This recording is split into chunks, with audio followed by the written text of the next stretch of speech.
What's going on, you guys? Welcome on back to the channel. Now, with the Aizawa flashback arc finally coming to its end last week, I honestly thought that My Hero Academia Vigilantes was kind of going to take a step down. And what I mean by that is I thought they were kind of going to slow down the pacing and all that. I thought the story was going to come to a grinding halt because Aizawa's flashback honestly felt like the pinnacle of the season, right? It was honestly some of not only the best animation that we've seen from Vigilantes, but it was also some of the best storytelling. So coming off of that arc, I honestly thought we were gonna have a step down in quality. But now that we're officially out of the flashback arc and we're in the Sky Egg arc, I can honestly say that we haven't had a step down in quality. In fact, I think the quality has only gone up. So let's get into it. Let's talk about the newest episode of My Hero Academia Vigilantes. So, first and foremost, the main thing that I really liked about this episode is how it kind of felt like it was bringing everyone back together. And what I mean by this is everybody from the Naru Fest group kind of coalesced and became one unit again. We got to see them have their Christmas party and all that. And I really like that. It showed that Koichi is more than just a crime fighter or something like that. He has a community. Him and Pop have their own community. And I really like that for them. I like that they have that aspect to them that it kind of grounds them in a way, right? That Deku didn't really have. Sure, Deku had his school friends and all that, but Koichi I feel is different because since he's a vigilante, you would think he wouldn't have all this kind of stuff, but because he's a college student, he kind of has those connections, right? Especially with Makoto. So that's what I like for Koichi. He's not just crime fighting. He has all of these friends that he's made throughout the duration of his story. And that's what makes Koichi such a unique character. Like I said, he's not just going out there fighting crime as a vigilante. He's making connections with people. He's creating friendships. He's creating all these different bonds. And you see that throughout the episode. You see it throughout the Christmas party, man. And it's just so good. I love what they're doing with Koichi. I just love his arc. His arc has been so good. And now that we're nearing the end of the season, I wonder what they're going to do for him, honestly, because there's so much that they could do for Koichi in this final stretch of the season that would honestly blow me away at this point. I honestly I do think Koichi is going to get a fight. We're going to talk more about that near the end of the video, but man, Koichi's development has just been something else, right? He's so influenced by his world and all that.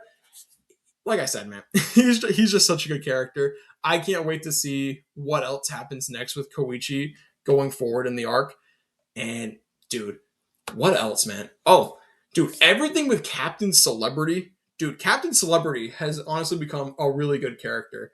So, one, we find out that he's essentially been exonerated from those accusations that he had against him last season. So, he's now able to go back to America and he's able to be with his wife and now child. We find out that he has a kid. And you see him kind of grapple with that a little bit. Is he really ready to go back to America? And honestly, this episode shows that he's earned the right to go back to his family because we see him go and protect those kids that were getting essentially blown out of that car, right? We see him go and lay his life on the line for them. And it shows just how much he's grown because he's willing to put his life on the line for those kids. And I love that. I love that so much. But I also like that we now know how Captain Celebrity's quirk works, right? For the longest time, I thought Captain Celebrity was kind of like an invincible hero. He was essentially to me like All Might. I thought he was All Might level. But the thing with Captain Celebrity is the only reason he's this powerful is because he kind of has a force field thing around him that allows him to be protected like this. So when he goes and protects the kids, he takes the essentially force field off of himself and surrounds the kids with it in order to protect them. And by doing so, he leaves himself vulnerable. So that's like kind of like the Achilles heel, I would say, of Captain Celebrity. I thought he was invincible for the longest time, but we now know that he does have a weakness. If you take that, I guess, like force field away from him, like he doesn't have anything, right? So he can take damage that way. And what I like is that Six comes back and pieces it all together, right? Six, in my opinion, he's such a good villain. He is one of the best villains that My Hero Academia has ever put to the screen, simply because of how menacing he is, right? He's not like this like 2-bit villain or anything like that. I feel like he's very serious. This is like a Shigaraki type villain if he wasn't so eccentric in the early days, right? This is a Shigaraki that is essentially more in tune with his beliefs, right? Shigaraki at the beginning of the series didn't really have like his own like moral code and all that ready.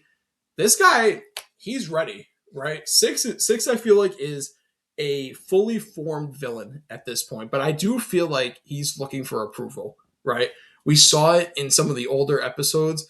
We saw that he's kind of looking for approval from like someone behind the screen, and I think that's all for one. But moving on from that, what I think now is going to happen with Six in these next coming episodes is now that he knows Captain Celebrity's weakness, I think he's going to try to find a way to take him out, right? He's going to try to find a way to make Captain Celebrity take off his force field so that way he can do damage to him. And how is he going to do it? By putting everybody else at risk, right?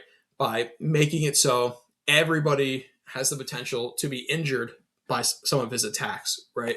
We see in the preview that he's bringing those, I guess, creatures that he used in this episode into next episode, right? So it's going to become a whole thing with Six. Six, dude, Six's whole thing is going to be so good in this next coming arc. Like, I just want to see what he does next, and I want to see if Koichi is going to be the one that has to take him down in this arc, because from what I have heard about Sky Egg, it is an insane arc, but I don't know if Koichi is going to have like the biggest focus because I feel like this is a Captain Celebrity arc. So I'm looking forward to seeing what goes down with Captain Celebrity. Like, is he going to make it out of this? Is he going to be able to go home to his wife and his kid? That is what I feel is the lingering plot thread. Like, is he going to be able to go home? Is he going to be able to meet his child? Is he going to be able to get back together with his wife? There's so many different things in play for Captain Celebrity that I feel like is going to be the hook for the rest of the season. Like, does he get these things? Even though he's earned them, does he get to see it like come to fruition? That's what I'm most looking forward to seeing with Captain Celebrity. Now, moving on to what I thought was like the most moving part of the episode, and that is Makoto like going and just inviting all the past heroes to Captain Celebrity's party. Dude, this hit so hard for me solely because we're now fresh out of My Hero Academia ending, right? My Hero Academia has come to a close. So I didn't think we were going to be able to see all these characters again. We got to see Best Genius. We got to see like Midnight. We got to see Yamada. We got to see Wash, man. We got to see Wash. I never thought we were going to see Wash again. But we got to see so many different heroes that we loved throughout the course of the series. And now that we're going to just see them like reconvene at Sky Egg, it's going to hit different for me, man. Because I didn't realize how much I truly missed these characters until like they were gone from the narrative. So I'm really looking forward to seeing how they all interact with each other in this essentially era of the story. Like, what do they do? How do they interact? What are their dynamics like? I'm really looking forward to seeing it. Now, the final thing I want to talk about is All Might. Like, I was so happy that All Might and Tsukauchi are still doing their meetups together, right? That was something that I talked about in one of my previous videos. I wanted All Might and Tsukauchi to keep hanging out. They're still hanging out, and I especially like the little gag near the end that Tsukauchi is still using the soap that All Might gave him. I thought that was a really cool visual gag. It showed that he appreciates All Might in a way that I never really like grasped before. Like, yes, I always knew they were friends, but I didn't realize like the depths of their friendship, that he's still using the soap that All Might gave him. Like, that's how much he values All Might. Like, I think this is All Might's first real friendship where the other person knows his identity. Like, David didn't know anything about it, so we now get to see All Might interacting with somebody like free of inhibitions, and that's honestly great for All Might's character because he never really has that throughout the series. He kind of always has to keep that part of himself hidden for a long time until season 3. So now we get to see him interact with characters like Tsukauchi, and it creates a whole new dynamic for All Might, and I think that's perfect. Now, talking about what I think is going to happen now for the rest of the arc, I do think like Koichi and Six are going to have a big fight. I think that's the only way that the season can truly wrap up. How we get there, I'm not sure. Like, look, it looks like Koichi's on like some kind of rocket in next episode, so I'm looking forward to seeing what happens, man. This arc I feel like is going to be one of the best things in My Hero Academia, period, just because of how I've seen it hyped up. So I'm looking forward to seeing what they do next, right? This episode, I feel like, was just the big setup episode.